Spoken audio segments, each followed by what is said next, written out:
Hello, everyone out there in Maryland's beautiful 8th Congressional District and all our friends beyond. It is Congressman Jamie Raskin coming to you for my favorite time of the week, Local Hero, and we get to recognize people who are doing things to make our communities within the 8th District in Montgomery and Frederick and Carroll counties so great. And so today I've got a very special local hero for you to introduce to you, and her name is Rebeccah Ballo, and she is the Historic Preservation Supervisor for Montgomery County, Maryland. And she has been assembling some remarkable material about historic points of interest in Montgomery County related to the LGBTQ community. And so, Rebeccah, congratulations on being our local hero during this Pride Month. Thank you for what you've been doing, and tell us all about the project. Thank you. Thank you so much, Congressman Raskin. It is truly an honor. And it's also been an honor being able to do this work in Montgomery County, Maryland. This is a really special place and wonderfully supportive of our work in historic preservation. So as you said, I'm the preservation supervisor with Montgomery Planning, part of Park and Planning. So our work over the last 3 years, so it does predate the pandemic, our office in Montgomery County has been working with the state of Maryland to write what's called an LGBTQ context study. So to break that down, it's what we call a thematic study of the history of LGBTQ people, places, and sites across the state of Maryland, and looking at that history very specifically to Maryland. So looking at maritime history, industrial history, and for our purposes in Montgomery County, the history of political activism in the Washington, D.C. suburbs, and particularly over the last 50 years. So when does the study start? Does it go back to like the 19th century or 18th century? It goes back even further. The context actually starts with Native American history, and very broadly talks about how in Native American cultures in the mid-Atlantic, there were often multiple different gender roles assigned within different tribal cultures. So the report talks about that very broadly, and then recognizes that we in historic preservation offices and in planning offices and as historians have a lot of work to do engaging our Native American colleagues and the tribes to really document their stories and their cultural histories. Wow, that's remarkable. Okay, and then you just go continuously straight. I mean, the Revolutionary War, the Civil War, all the way through up into the 20th century. And part of what we've been doing, so we're documenting the themes and then the people as well. And part of this initiative has been working with other groups nationally to create story maps.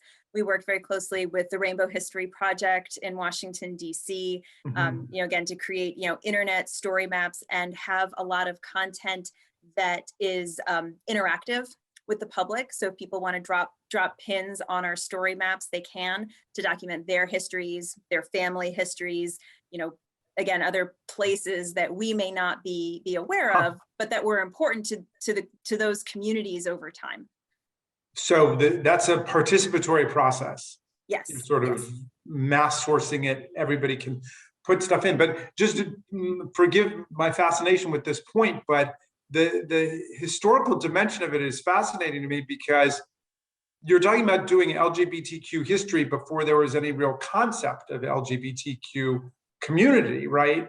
Or at least in the sense that we would think of it. And a lot of people, I guess, by which I mean myself, here I am speaking like Donald Trump, would think that LGBTQ history begins with the Stonewall Uprising, and then everything after that there develops much greater political, cultural, social consciousness. But you're saying you can go back and you can find people writing about the rights of the gay community, or people writing about their relationships, or is that what you're looking for? It is pretty much exactly that. And it's been our colleagues, frankly, that manage historic sites and that manage historic park properties, not just here in Montgomery County, but nationally, that have really been on the cutting edge of adding to the interpretation of these historic places using people's own words from the time. So for example, a pair of women, a couple in the 19th century might, they writing to each other about their love or their affection for one another or their relationships, they use different words, in the way people describe their relationships to each other in different time period, different centuries. It's different than how we do it now. So we as historians also are, try to be careful about reading too much about how we may think of a relationship and imposing that view onto the historical record, onto other figures.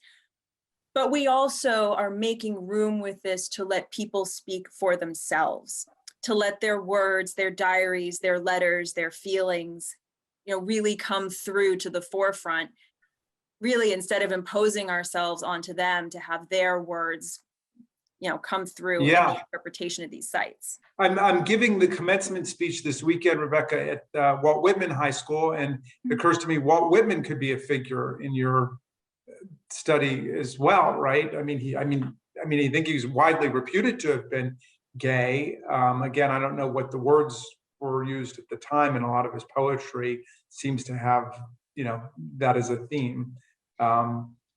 Yep, absolutely. And part of what the study looks at as well, which this is fascinating for me as a historian. I did not take gender studies courses in school. And for many of us as architectural historians, we did not. But the study also looks at not just sexual preferences and expressions, but also gender expression as well. And that those two things are not necessarily mutually exclusive. So for us, it's recognizing we still have a lot to learn. I still have a lot to learn, as a person, as a historian, as a professional. And this initiative that the state created and that we are continuing in Montgomery County is a space to broaden the dialogue for all of us to keep learning. Yeah, and the kind of history you're doing is mass popular history. You're not just looking necessarily for the Walt Whitmans or the people who are famous or luminaries in their time, but just the experience of people who grew up in Rockville or grew up in Silver Spring or in Chevy Chase. And, yeah. Exactly. That's what we deal with, at the local history level all the time. I'm a resident of Virginia and I live right next door to Mount Vernon, and people, when they look at, local history or local sites, they're like, well, it's not Mount Vernon. It's like, well, no, it's not Mount Vernon. But these places, these people and their stories, in Rockville, Silver Spring, Tacoma Park, these are the people in our communities. This is our history right here.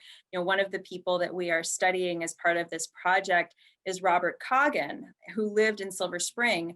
And Robert founded the Suburban Maryland Gay Alliance in 1981. It was one of the earliest advocacy organizations for LGBTQ people in the Washington metro region and in the state of Maryland. And he was really a local hero. He led the fight here in Montgomery County for the passage of a law prohibiting discrimination based on sexual orientation in housing, employment, and public accommodation. Again, back in the 1980s.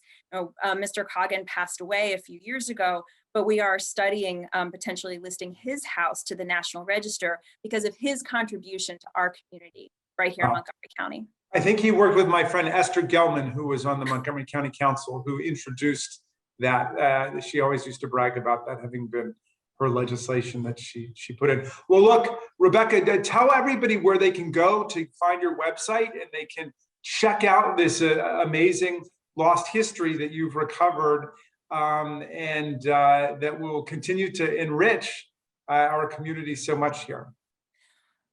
So our project website is on the montgomeryplanning.org webpage. I believe we sent, it's a very long link. I believe that we sent that, but if you go okay, then we'll just put it up here so people can find it. Yep, it's on our Montgomery Planning website, and then Preservation Maryland, which is our statewide historic preservation, not-for-profit.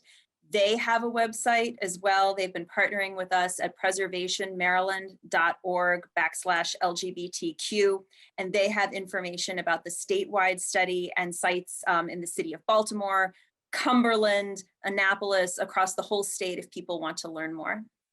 All right, well, look, thank you for bringing this history alive for us and making it real for Marylanders in the 21st century to understand that there's a history in the LGBTQ community going all the way back to even before the founding of the country, and to the Native American tribes. And we salute you. And even though you live in Virginia, we toast you for your work. We make you a local hero, and it's never too late to move into Maryland's beautiful 8th Congressional District. But thank you for what you do, Rebeccah. Thank you. Thank you, Congressman Raskin. Thank you so much.